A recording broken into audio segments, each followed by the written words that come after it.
Ask any group of people what organization is most responsible for revolutionary advances in space technology, and there is little doubt their answer would be NASA.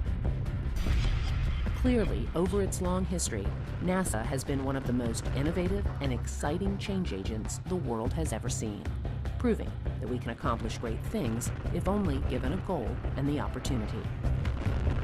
That feeling has been firmly imprinted on the NASA DNA and continues to motivate all those who push the envelope of technology.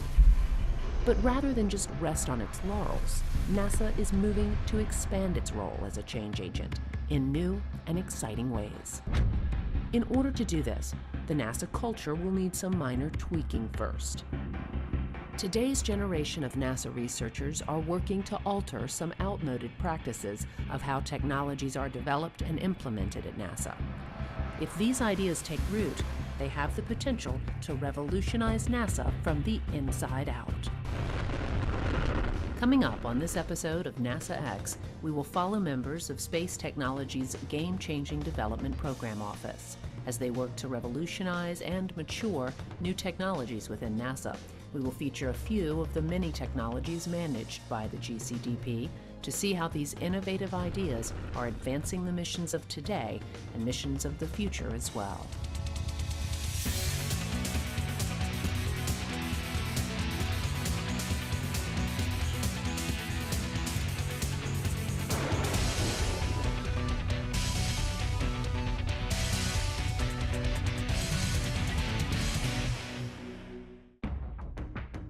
NASA has a long and storied past. In its short history, the agency has accomplished truly breathtaking achievements, forever changing how humans view themselves in the universe. The NASA of today is no different than the one of the past, of course. It is still the world leader in space technology and is still accomplishing truly unbelievable feats. But many in the NASA community have seen the pace of technological breakthroughs slow in recent years. That was not always the case. In NASA's early years, it seemed like many of its projects were stuck in fast forward, none more so than the Apollo program. President Kennedy made his famous Man on the Moon speech at Rice University in 1962, and by July of 1969, Neil Armstrong was stepping out of the lander onto the surface of the moon. One reason we got there so quickly was because NASA made the decision early on to let the engineers lead the charge toward the moon, rather than the norm, which was to have a more bureaucratic structure. That is not to say there was not structure. There was just an understanding that more risk must be taken in order to complete the mission in the given timeline.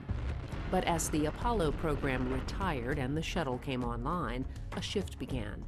The culture within NASA became much more risk-averse and, rightly, more focused on safety and successful missions.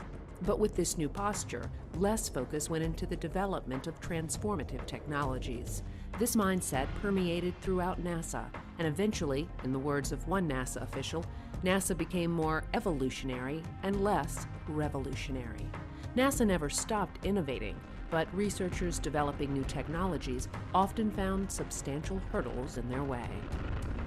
To better understand this, let's look at what NASA calls TRLs, or Technology Readiness Levels. The 9 TRLs measure the maturity of evolving technologies and order them from 1, which is the lowest, to 9, which is a technology that is fully developed. An example from history of how the TRL system works can be seen in the late 1950s, when the famed NASA engineer Max Faget came up with an idea for the Mercury spacecraft. Dr. Faget was sitting in the cafeteria at NASA Langley drawing on a napkin when he came up with the idea for the basic shape of the Mercury capsule. He fleshed out the details with his team, and soon they had the beginnings of the craft, which put them at Technology Readiness Level 1 for the Mercury project. He and his team then began moving through the other levels, testing and building models, and after a few years arrived at TRL 9, which culminated with the first manned flight of the vehicle on May 5, 1961.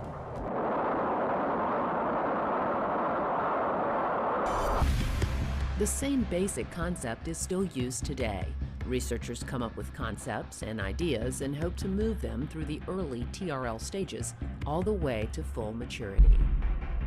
This system is the framework from which NASA engineers develop technologies, so it goes without saying that the TRLs are very important within NASA.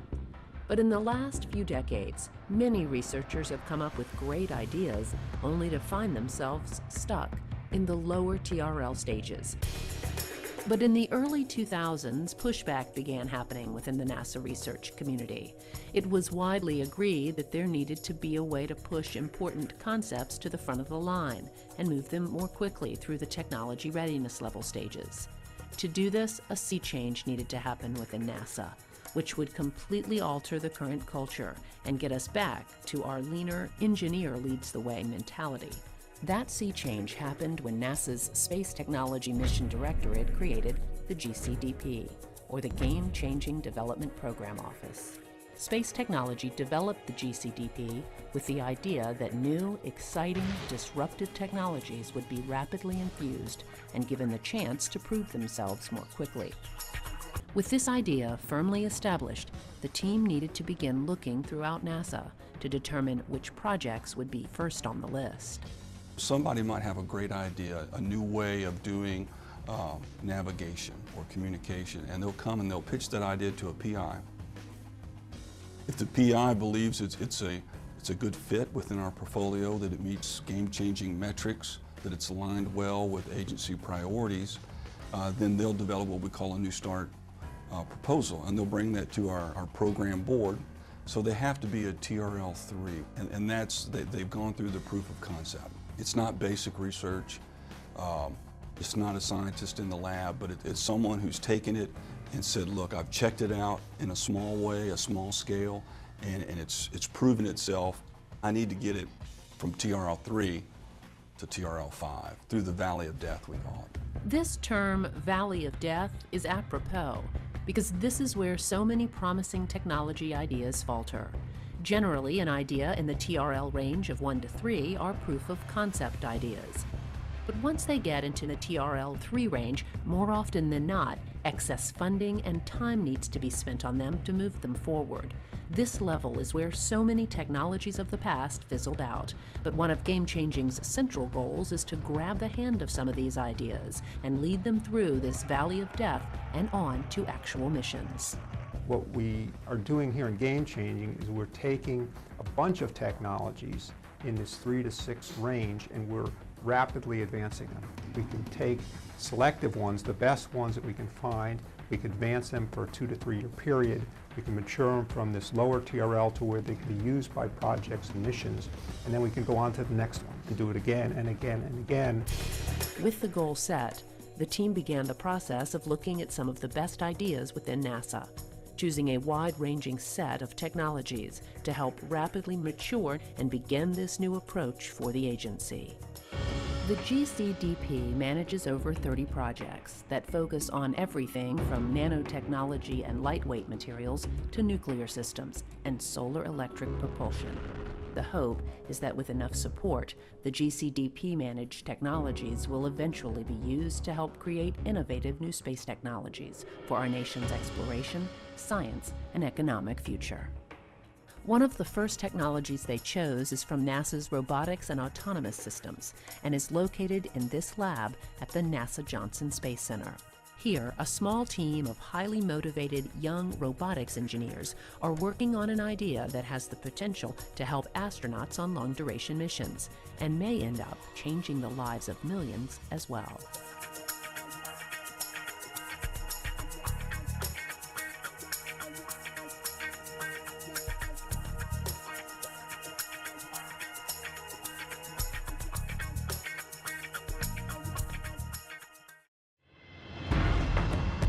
One of the first Space Technology's GCDP projects we will explore is located in this lab at the NASA Johnson Space Center. Here, a group of NASA researchers have come up with an exoskeleton that they call the X-1. It has the potential to solve some major problems for astronauts on long-duration missions. This 60-pound assisted mobility device is worn on the legs of the wearer and is used to assist them in various ways. To understand why NASA is interested in a device like this, you have to understand a little about physics in space.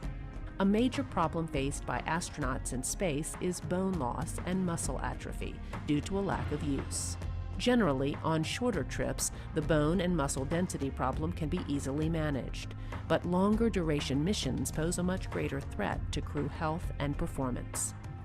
Here on Earth, we use our legs every day to walk around.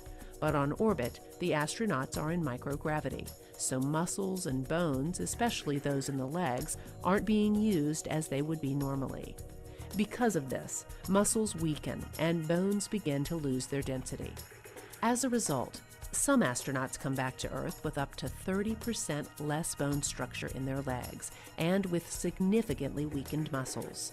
To combat this, NASA doctors prescribe a strict regimen of exercise on orbit, but there is only so much that can be done. Generally, there is a treadmill and other bulky devices used to keep in shape, but these only provide limited success. The X1 may be able to change that. I guess one of the biggest things for NASA and their astronauts is keeping their astronauts safe and keeping them fit and keeping them in good shape. We're looking at in the next few years, we're going to start sending astronauts to the space station for year-long missions instead of just 6 months, right? And so how do we keep them fit? How do we look at muscle density loss and bone density loss and muscle atrophy and things like that? If we look at a device like this, look how much, you can see how much smaller and compact it is. And this is really going to hopefully pave the way towards smaller technologies for countermeasures that we can use when we're in a smaller capsule and we want to go back to the moon and L2 and Mars. So the goal on space station, we're looking at two different things right now. We're looking at it for dynamometry applications, which is basically measuring muscle strength. And so we've been working with the Human Health and Performance Group and saying, wouldn't it be great if we had a device on space station that we could use to measure muscle strength while they're up there? Because they don't do that right now. So now what we're looking at this to do is say, you know, you go use ARED, you go use the treadmill or the stationary bike, and then maybe once a month or once every 2 weeks, you use the X1 as a dynamometry application so we can measure your muscle strength. And we can really start to close the loop with the physicians on the ground and the prescriptions of exercise that they're giving the astronauts to see how effective they are.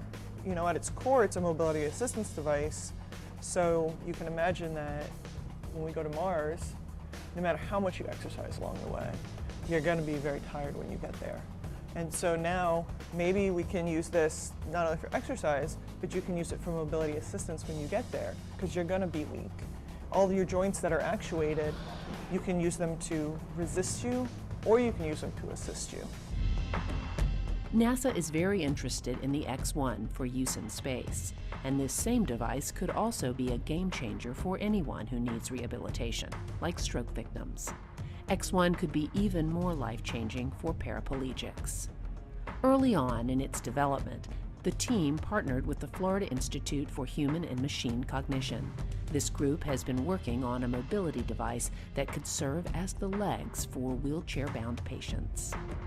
At that time, they had their own exoskeleton that they had developed called Mina V0, and they were really focused on mobility assistance, helping persons with paraplegia get up out of the wheelchair, walking again. And at that same time, we had, Robonaut, which we had just flown to space station. We worked on all this hardware. We developed all the actuators and all the mechanical and electrical assemblies for that. We developed all the safety systems in order to be able to send it to space station. And so we said, well, why don't we come together? We take that knowledge that we have about building these structures, and we'll take the knowledge that you guys have with assisted mobility and your high-level software, and we'll come together and build X1. And so X1 is really about improving life for people here on Earth and in space. The X1 has the potential to change the lives of anyone suffering from limited mobility. When asked, many paraplegics say just being able to stand, reach the top of a shelf, or have a conversation with another person at eye level can improve their quality of life significantly. Much work is going into the X1 to make it accessible to as many people as possible. It is relatively lightweight and has been designed in a way where it can be adjusted to fit many different body types. And for persons who have lost their ability to walk, there's also a pre-recorded walking gait that can be adjusted to help them learn to walk again. In this iteration of the X1, paraplegics must still use crutches to help them balance and walk. But the hope is that the technology will develop to where the device can be utilized without crutches. You know, my mom has multiple sclerosis, and she is 80% kind of confined. And for a device like this to help her, that's something that she looks at saying, I wish I could have that. But in 10 years from now, people won't be saying that. I think people will be saying, oh, let me go get that out of my closet because I'm ready to go out and walk around. Sometimes technologies develop slowly and incrementally, and sometimes things happen all at once. It's a term, the tipping point. I think with this type of technology, we've actually found a tipping point where the actuation technology is there, the computation technology, the applications for spaceflight, and the willingness and people's interest in this type of technology.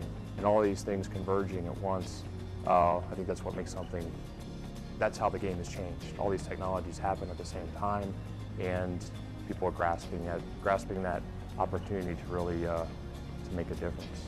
So it's not only changing the lives of astronauts, improving their health, but it's also improving lives here on Earth. We feel that it's not just game-changing, it's actually life-changing.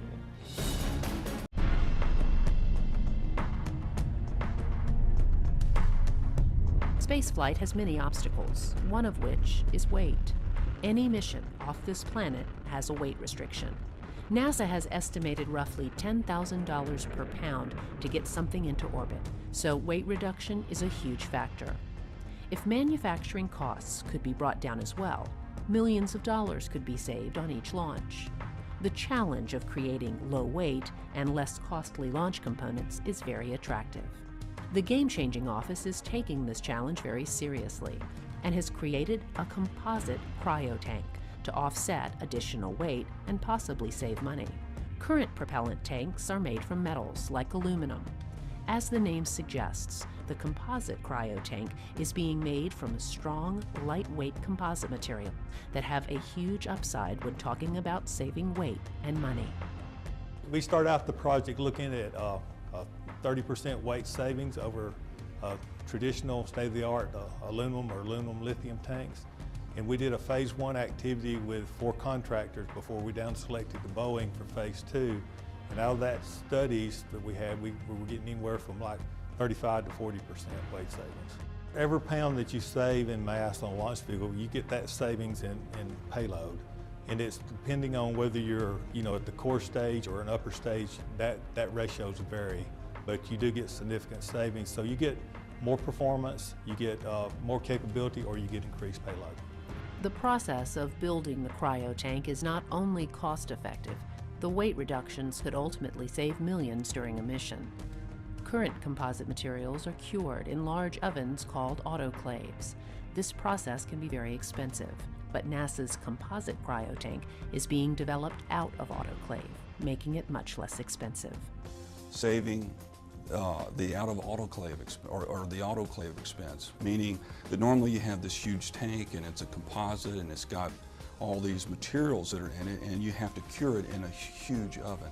You got to maintain the oven, you got to buy the oven, you got to procure the oven.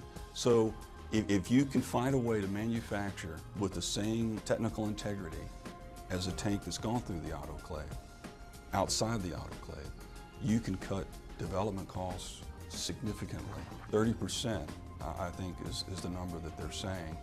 And not only development costs, but recurring costs. You make these tanks, it doesn't have to go into an oven. The way it works is a fiber placement head on a robot is programmed to lay down the material exactly where it is needed. This new process reduces costs, time, and most importantly, produces a better product. Because all of this technology is relatively new, the NASA team is using a process called the building block approach. First, they test small coupons or pieces of the material to make sure that it can measure up to expectations. It is then made into larger pieces and tested again. The project is currently at the point where a scale model 2.4 meter tank is being tested, with the eventual goal to build a full-scale tank to fit on a launch vehicle. The current 2.4 meter section is located here in this silo in the west test area at the Marshall Space Flight Center, under the shadow of test stands for the Apollo engines. Engineers have placed a foam coating over the tank and will then test it in a way that would be expected on a launch vehicle. We put the tank through the exact conditions that it would see in the launch vehicle. So we fill it with the cryogenic material, in this case it's liquid hydrogen, and then in the case of a launch vehicle, we may have to empty that. So we would fill and drain, pressurize, unpressurize, all to determine how the tank reacts to those conditions and loads. With this test completed, engineers can look for problem areas, fix them, and then move on to building the larger tanks. And if successful, this game-changing process can be adapted to other parts of a launch vehicle, making it more lightweight and less expensive. These are just a few of the ideas that are being worked on by the Game-Changing Development Program Office. But many more innovative ideas and technologies are being moved through the game-changing lane each day. And with each new development, change is coming to NASA that is allowing the agency to rapidly infuse technology and make smarter decisions about how to move forward and create different approaches while changing the culture. Much of the credit for this positive change can be placed directly at the feet of Space Technology's Game-Changing Development Program Office. Personally, I would love if 5 years from now somebody said they really changed the game.